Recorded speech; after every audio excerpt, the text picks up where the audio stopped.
الحمد لله والصلاة والسلام على رسول الله. اللهم لك الحمد حتى ترضى ولك الحمد إذا رضيت ولك الحمد بعد الرضا. Dear brothers and sisters in Islam, Assalamu alaikum wa rahmatullahi wa barakatuh. Welcome again with a Friday advice during the month of Ramadan. As most of us know, walhamdulillah, Allah subhanahu wa ta'ala have decreed what He decreed, and we are in this blessed month of Ramadan under unusual circumstances. In the past few Fridays, we talked about the blessed month Allah subhanahu wa ta'ala have blessed us with, and we mentioned that the Prophet sallallahu alaihi wasallam told us في الحديث الذي أخرجه الإمام النسائي that a month came from Abu Hurairah radiyallahu anhu وارضاه آتاكم رمضان شهر مبارك. It is a blessed month from Allah subhanahu wa ta'ala in which Allah commanded us to fast it. And Allah subhanahu wa ta'ala also showed us the blessings of this month. And we said that the purpose of the fasting is taqwa of Allah subhanahu wa ta'ala, to attain the taqwa of Allah subhanahu wa ta'ala, to be mindful of Allah subhanahu wa ta'ala, to lean toward the obedience of Allah subhanahu wa ta'ala in everything we do over the disobedience of Allah subhanahu wa ta'ala. And we also said that there is a preferred acts that of deeds that we and you and I must engage ourselves with. And we talked about i'tikaf last week. But inshallah ta'ala this week we're going to talk about these three important aspects of month of Ramadan, which is night prayer, and specifically we're targeting Laylatul Qadr because we had a special session about the guidance of the Prophet sallallahu alaihi wasallam in the last 10 nights, but today focus is going to be Laylatul Qadr, the night of power. And then we're going to talk about Zakat, whether it is Zakatul Mal or Zakatul Fitr, and then we briefly discuss Salatul Eid, and inshallah ta'ala next Friday I will go into details on Salatul Eid inshallah ta'ala.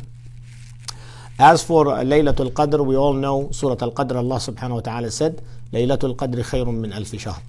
And it is a night of peace, salam. So looking at Surah Al-Qadr, Allah subhanahu wa ta'ala have told us the ibadah in that one night is equivalent to 1,000 months. And not only that, Allah subhanahu wa ta'ala said, Salamun hiya hatta matla' al-fajr. From the features of this night, it is a peaceful night. And then not only that, Allah subhanahu wa ta'ala also in Surah Al-Dukhan, إِنَّا أَنزَلْنَاهُ فِي لَيْلَةٍ مُبَارَكَةٍ. Allah subhanahu wa ta'ala considered the night of power or Laylatul Qadr, Laylatul Mubarakah. رَحْمَةً مِنْ رَبِّكَ. It is a mercy from Allah subhanahu wa ta'ala. It is a mercy from Allah. So it is Layla Mubarakah and mercy and peace. Not only that, the ibadah in it is more than 1,000 nights of ibadah. So this is the blessed night of Al-Qadr. And we talked about Allah subhanahu wa ta'ala, the Prophet sallallahu alayhi wa sallam, giving us a hint when to look for it. تحروها في العشر ليلة القدر في العشر الأواخر. Look for it in the last nights. And then التمسوها في العشر الأواخر, another hadith. So collecting those ahadith, we can establish a timeline to help us really understand where we are, where we're going. We said we started on the 19th of Ramadan, which was the 20th of Ramadan. And then we moved into Ramadan 20th, which was the 21st night. And when we just finished actually the 21st day of Ramadan, which was the 22nd night of Ramadan. So we are here today. So today is the 22nd of Ramadan, and tonight is a potential Laylatul Qadr. Okay, we've already had potential one was in the 20th of Ramadan, which was the 21st of Ramadan. So today, inshallah ta'ala, seize advantage, take advantage of it. And this is how many nights we have left in the month of Ramadan. Believe it or not, we just started fasting and now we're toward the end of Ramadan. So I'm going to encourage us also on Sunday is another potential, which is 25th of Ramadan. And then also on Sunday, on Sunday, yes, I said that, but then on Tuesday again there's another potential, and then on Thursday another potential for us for Laylatul Qadr, and then we'll move to the end of Ramadan, inshallah ta'ala, if Allah decrees. So really the potential nights that we have available to us, those nights in here for Laylatul Qadr, to seize in the importance of that night. So we highly encourage our dear brothers and sisters to manage their schedule and manage their time. Put a timetable, go ahead and figure out your schedule, when you're going to sleep, when you're going to wake up, when you're going to do your responsibility toward work, because I know most of us are working from home and our employer has a right upon us. And when we said the Ibadur Rahman, what they do, the slaves of Ar-Rahman, what they do, they fulfill their promises. So take care of your affairs, build your schedule inshallah ta'ala, and attain that Laylatul Qadr to the best of your ability, walhamdulillah. And then we also, the Prophet ﷺ, the question becomes, what should I do? If I want to stay up all night long, what should I do? Alhamdulillah, the Prophet ﷺ said, "Man qama laylat al-qadri imanan wa ihtisaban ghufira lahu ma taqaddama min dhanbihi wa ta'akhkhara." This is our incentive, is we should what? Stay up all night long, imanan wa ihtisaban, meaning believing in Allah subhanahu wa ta'ala and having hope in the mercy of Allah subhanahu wa ta'ala. And we should indulge ourselves in the act of salat, recitation of the Quran, and dhikr, and maybe supplication to Allah, dua to Allah subhanahu wa ta'ala.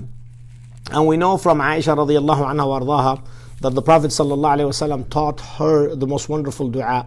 And she asked him that question, Ya Rasulullah, if I decided, to look for Laylatul Qadr, what should I do in that night?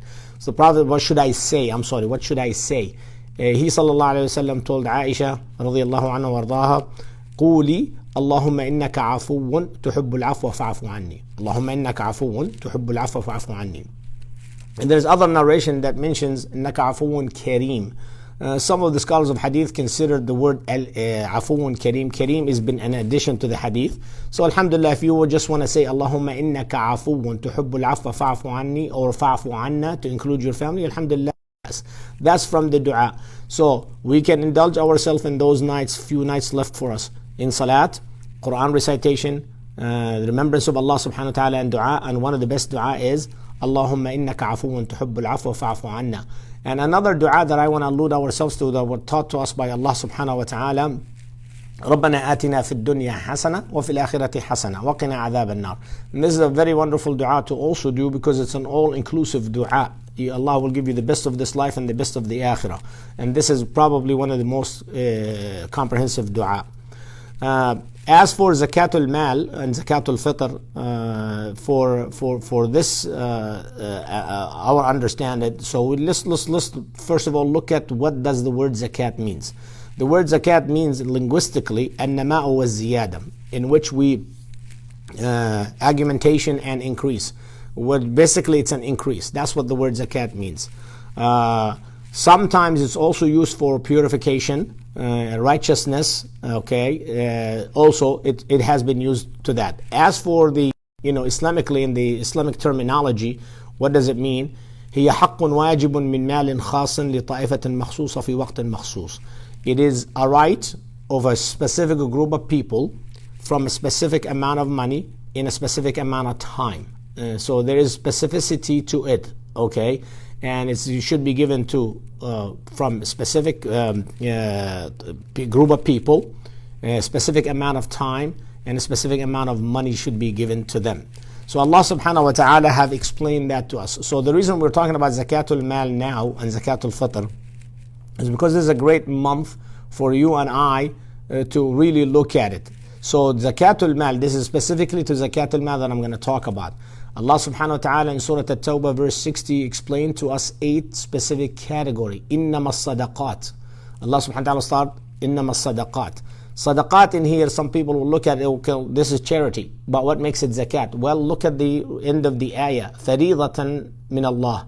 It is what? An obligation imposed by Allah subhanahu wa ta'ala. So as-sadaqat here in this ayah means zakatul mal, because the ending of the ayah says فَرِيضَةٌ مِنَ اللَّهِ وَاللَّهُ عَلِيمٌ حَكِيمٌ. It is an obligation imposed by Allah subhanahu wa ta'ala upon the wealthy of this community, or the wealthy of the Muslims, to the poor of the Muslim community. Now what are these 8 categories? Well, alhamdulillah, I have in here a very simple illustration to help us really understand those categories, because I get a lot of questions about the orphans and the orphan needs and so forth and so on. If you look at this ayah, the orphans are not mentioned at all. But however, the orphans could be from the fuqara, could be from the masakin, could be from the one that is in debt and so forth. So don't just focus on the orphans, focus on the categories that Allah subhanahu wa ta'ala have given us. Whether an orphan falls in that category or not, it doesn't matter, because the orphans, Allah subhanahu wa ta'ala dealt with their situation differently. So from the ayah, the 8 categories are very, very simple. I'm going to go through them and give you a high level understanding. The poor, who are the poor? The ones that don't have nothing. And for the most part, we know that they have nothing. Al-Masakin, the needy. Those group of people, they have something, but it's not enough. They're always, behind, and it's not enough for them. Now, category is very, very important for us to understand, because the standard of living is important. Because a person could make $100,000 to $200,000 and still can be behind because of the style of living. So in here, when we say masakeen, we have to look at the standard of living. We have to secure a shelter for them. We have to secure the food, the daily needs for them. So this is what we're talking about. But if somebody living a lavish life, and always behind, he's not from the masakeen, because all what he or she needs to do is really follow a financial advisor advice, and they'll be back on track. The third category that Allah subhanahu wa ta'ala mentioned in this ayah, the zakat collector, al-amilina alayha. Well, alhamdulillah, here, and you see that I color-coded this table just to show you the categories here in Peoria, what has been our experience here in Peoria. So if you wanted to give your zakat money to Peoria, and actually probably around the world, for that matter. So al-amilina alayha, alhamdulillah, the brothers that help in the zakat and collecting the zakat and distributing the zakat, none of them want to get paid, alhamdulillah, even though we can appoint somebody and we can pay him from the zakat money. But alhamdulillah, the brothers are volunteering to do this for the sake of Allah subhanahu wa ta'ala, and this is a ni'mah from Allah subhanahu wa ta'ala. وَالْمُؤَلَّفَةِ قُلُوبِهِمْ, the ones that their heart are leaning toward Islam or newly into Islam, we can help them out, alhamdulillah. And there is nothing wrong with doing so, alhamdulillah. And this category does exist in Peoria, but it's on a very limited basis, alhamdulillah. وَفِي الرِّقَابِ, freeing a captive, a slave, or somebody was captured during the war and you want to ransom them. Some questions was asking me about, what if somebody was put in jail and got accused forcefully and there is a bond and all of that. Alhamdulillah, this is also captivity. Alhamdulillah, you can use the zakat money to free them, provided there are some conditions to it and restrictions that the ulama have put to it. Alhamdulillah, if you have questions in that category or that specific case, you can let me know, inshallah ta'ala. Wal-ghamirin, the ones that are in debt. This is another category, just like the masakeen, I want to allude to. We cannot continue to put ourselves in debt and expect the zakat money to bail us out. The zakat money wasn't intended to be a bailout system, It is intended to help you revive your economic situation based on difficulties that you might be facing. So when we say people are in debt, this is what we're talking about. We have to be very careful when we use this category, There is a lot of questions came to me about, what if my father owes money to people? Can I use my zakat money to pay my dad's debt? I would say my answer to that is it depends, I have to understand the very particular situation. But when it comes to the mother and the father, so for the boys' children, for the male children, it is your responsibility to take care of the affairs of your mom and dad. It falls on our shoulder as men, as sons of our fathers and mothers. And this is legislated by Allah subhanahu wa ta'ala, alladhi la ilaha illahu. So zakat money cannot be used to do so. So you have to take care of the affairs of your mom and dad. Now, what happens to, for example, somebody that is not my responsibility, let's say my cousin, my brother, my brother-in-law, and so forth and so on. Those people, you can take care of them from the zakat money. Alhamdulillah, there is nothing wrong with that. وَفِي سَبِيلِ اللَّهِ, number 7, it is in the ones that go in the cause of Allah subhanahu wa ta'ala, whether it's a da'iyah that's calling for Islam and inviting people to Islam, or other than those categories, and the fighters in the battlefield that fight in the cause of Allah subhanahu wa ta'ala, all of those can be used. And last category, wabn sabil, is the traveler, the one that travels on the land and get cut off from their family, money stolen, whatever the case may be, and lost their wallet, whatever the case. Yes, we can help them out to get them back to their destiny where they're intent. And alhamdulillah, if you have any more questions on those categories, please let me know and I can answer those specifically. I know there's maybe a lot of questions with regard to those. But Allah subhanahu wa ta'ala, again, remember this ayah, Surah At-Tawbah, verse 60. Allah subhanahu wa ta'ala specifically named the categories. And the ulama said, when Allah subhanahu wa ta'ala give us specific instructions, adhere to them to the best of your ability, alhamdulillah, because that's just sharia. That's a law that doesn't change with time and place. And then in order for us to talk about Zakatul Fitr, alhamdulillah, we have plenty of ahadith. I just brought to out this hadith from Sahih Muslim with regard to Zakatul Fitr, that Abu Sa'id al-Khudri قال كنا نخرج إذا كان فينا رسول الله صلى الله عليه وسلم زكاة الفطر. So Abu Sa'id al-Khudri said, when the Prophet was among us, we used to give Zakatul Fitr. So in this hadith, it is very specific to Zakatul Fitr. So in this hadith, we are learned who we should give the Zakatul Fitr in behalf of, and what type of Zakatul Fitr. So Abu Sa'id al-Khudri mentioned to us, كُلُّ صَغِيرٍ وَكَبِيرٍ حُرٍ أو مملوك. Anyone that is young or old, whether he is a free man or mamluk means a slave or a servant. Okay, صاعًا من طعام. A sa' is what we call is an amount of food or grain or whatever it is, and we're going to go through the categories that mentioned in this hadith. It is what the ulama have specified as med. Okay, you do 4 meds of those, you will get sa'. And it is today really, in today's scales, it's approximately 3 kilograms is what we call 3 kilograms. Is 2.69 or something like that. But people round it out to about 3 kilograms. What it is a 2 handful from a mid-sized hand, because the size of the hand varies. So alhamdulillah, if you want to use 3 kilograms as a rule of thumb, that's fine. Min ta'amin, from food. Okay. You can use it from food, or you can from iqtan. Iqtan, which is what we call cheese today, is known as cheese. أو صاع من شعير, barley. This is one of the things you can do. أو صاع من تمر, dates, or zabib, which is raisins.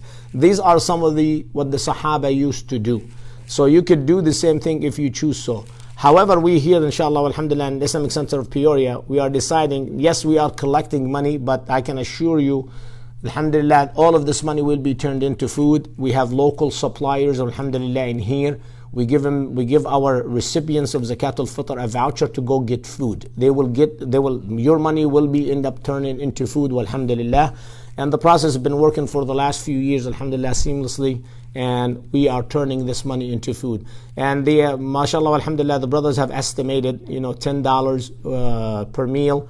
For every adult and children. And if you want to pay for the unborn baby, I mean, there's a difference of opinion with regard to that, but if you want to cover, if your wife is pregnant and you want to cover the unborn baby, alhamdulillah, la ba's, inshallah ta'ala. And alhamdulillah, an email went out if you are a subscriber to ICP website, but if you're not, we would like to start collecting the money if all possible, and we're going to close it by Thursday on the May 21st. And the reason we do that, I know the zakat should be given in the last 2 days of Ramadan before Salatul Eid, and you still can do that, alhamdulillah. If you want to do it on your own, you still can do that. You have that option. But in order for us to process all of that information and give the recipients their vouchers and alert our business owners that these people will be coming to you in such a day, we got to do this before Salatul Eid. And Salatul Eid potentially could be based on our timeline, whether it is Saturday or Sunday. So it only gives us about 24 to 48 hours to process all of this. So may Allah subhanahu wa ta'ala make it easy for us.